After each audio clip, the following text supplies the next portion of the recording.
Hello and welcome to another episode of the Endeavor podcast and video show. Thanks for joining us. I'm your host, Jason Breitkoff. Once again, with me is Marvin Vilma, college counselor, former college admissions officer, and former independent school student. Hey Marvin, how you doing? Doing well. Thank you so much for coming back for another episode. Thanks for having me. And the reason we have Marvin with us today is that this is another one in our series on high school admissions. And today we're going to be talking about two things kind of simultaneously: the school visit and the parent's role in the process. So one of the things we've been talking about in the last couple of episodes is the different types of visits you can do. We've talked a lot about going to open houses, visiting schools, but let's talk about the process once you've decided to apply to a particular school. What is a student or a parent looking for when they visit the school? So when visiting a school, I think what most people want to see is students in action. What are students doing when they're out of class? Are they hanging out in the lounge? Maybe even popping in on a class and watching a teacher in action is always a really great experience. Just to get an idea of, is this going to be a good fit for my kid? And for the student, is this going to be a good fit for me? Now, I've lived in California and I've lived here on the East Coast, both in New Jersey and Massachusetts. And while schools on the West Coast, especially California, tended to have that very typical outdoor environment where the lockers are outside and the school's kind of deconstructed. Schools in the Northeast or any place where there's weather tend to be a single building. A high school is a single building, all the classrooms on the inside. Many, though, independent schools can be multiple buildings. Is observing the campus in action or identifying how the campus differs from your local public high school a big factor in your opinion? I think so. Not that I've had the New England independent school tour experience, but I can think back to the time when I was actually applying for jobs and I went on a tour with a student, and it makes you feel like you're a part of a college campus, that there's excitement about learning, that there's intellectual curiosity, that there's a buzz on campus that a student might not find at their local public school. So I think there is a difference. And again, not every independent school or parochial school is like that. For example, not too far from where I live, there are two very different parochial schools, Bishop Fenwick High School and St. John's Prep. Bishop Fenwick has a giant single building. It looks very much like most public high schools I've been to in the Northeast, where St. John's Prep has that independent school feel of more like a campus with multiple buildings, each with their own focus, whether it's the humanities building or the science building or the gym. So when you're looking at schools, whether it's boarding or regular day school for independent, what are some things you to look for on campus? So actually, you just reminded me of something that for some students, particularly in the New England area, who are thinking about independent schools with athletics in mind, visiting the gym facilities are actually quite important. Whether it's the ice rink or the soccer fields, because you want to know what you'll have access to for your after-school programming. But apart from that, what I would encourage folks to look for is, what type of classroom space do they have? Are the science lab fully equipped with materials to do experiments? What type of space do students have when they're not in class? Whether it's lounge space or space outdoors. One of the things that I really liked about Nobles is that there was this, I don't know what I would call like an alcove outside for seniors where they would have hammocks during the spring where they would just hang out and play games when they weren't in class. So looking for things like that are both what are the academic spaces for students, but also what are those non-academic spaces for students, can be a pretty compelling reason to apply to one of these independent schools.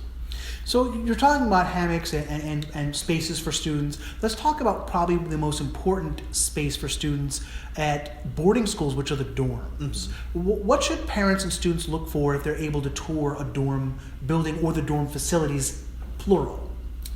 Yeah, so obviously the rooms are important, how big the rooms are. But I think on top of that, what do students have access to in their residence halls? So some schools will have study spaces in the dorms. Some schools won't, especially schools that have libraries that have later hours. How close are faculty to the students? Typically, a boarding school will have apartments where faculty members will live in very close proximity to students. If that's not the case, you might want to ask that school why that isn't the case, because you want to know that your student is safe, that they have access to an adult if they need it. Another important thing on a boarding school campus is medical facilities. How late are the medical facilities open? Who's going to be on staff if a student happens to get hurt after hours, and things like that. So in terms of all of this, we've been talking a lot about the experience on campus. From more of a parent's perspective in visiting schools, what is the difference between what a parent might be looking for and what a student might be looking for when they're visiting a college campus? Strike that. Yeah. When students and parents are visiting a high school campus. Yeah. I don't know that there's a difference. I think when I was looking at schools, my parents and I both had in mind the same thing. We wanted a school where I would have access to resources. I think my parents were a little bit more focused on the academic resources, so what was in the classroom, the lab space, the Harkness tables where we would all sit around the table and discuss literature. I was interested in that, but I was also interested in the resources to start a club. Were there spaces on campus for that? Resources to play sports. I ran track in high school, so where would we do that?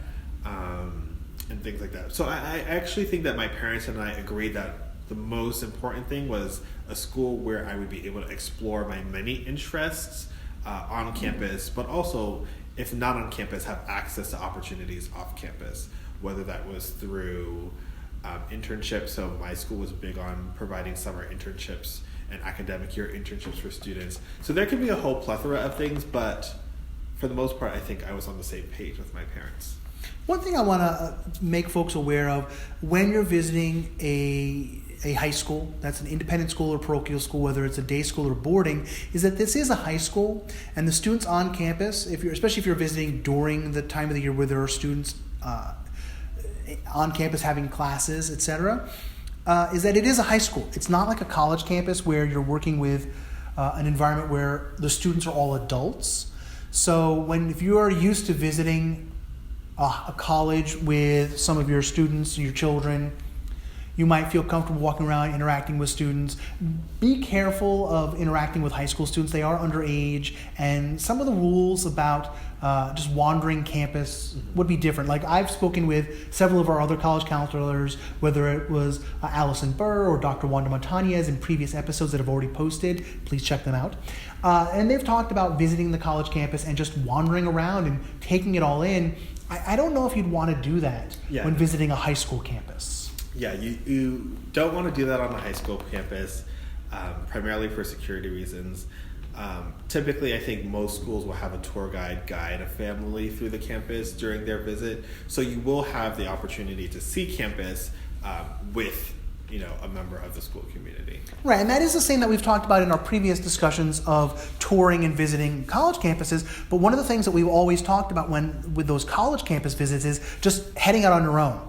I know that I've done this when I visited schools for work, whether it was Tufts or Harvard or schools like that, where after Merrimack College in Massachusetts, where after the conference or the experience where I was there for my work, a lot of us just wander around campus, chatting people up, visiting the bookstore, visiting the cafeteria, grabbing a bite, and that's not the same at a high school campus. Please don't do that. Please don't just wander a high school campus if you are not as a part of an official event or on an official tour. Like Marvin just said, security. These are high school students. They're kids. They're not adults. Please be careful about that. So is there anything else that you wanted to talk about in terms of when parents and students, whether it's before the application process has begun or during the application process, about visiting campus? Things to look out for, questions to ask, things that are important that most people miss. I think before the application, it's really important for family members to meet the admissions staff, and I think that's really easy to miss at an open house where there are 30, 40 families, and you don't want to feel like an inconvenience kind of stepping out and introducing yourself to an admission counselor. But I think it's important. It's important because you want them to know that you're interested, but also it's important because you want to see how that person represents the culture of that institution. So when you ask them questions, what is the feel that you get? Do you feel like it's homely? Do you feel like it's a place that would really welcome your student? So that's kind of one point that I would make on that. And I think where independent schools differ in their admission process than colleges is that when they're applying to high school, they're accepting the whole family. They're not just accepting the student. And so maybe we'll talk about this in a bit, but having the parents kind of be on the same page as the student is very important during the visit. And I agree with you. We're going to talk about that in our next episode, which is on the interview, which is an important part of the admissions process that we hinted at in a previous episode. So I think we're going to wrap it up right here and then take it up again in the next episode. So thank you so much for listening and or viewing. If you're watching us on YouTube, please feel free to leave us a comment, share and or like the episode, and subscribe so you can get new episodes as soon as they come out, whether on YouTube or in your favorite podcast app. If you want to communicate with us, leaving a comment in iTunes or someplace like that is really good. But the best way to reach out and talk to us is on our Twitter feed @EndeavorPod. And that way, I get a notification as soon as someone comments, and I will follow up right away with a response. Thank you so much for listening. And as always, let's keep learning.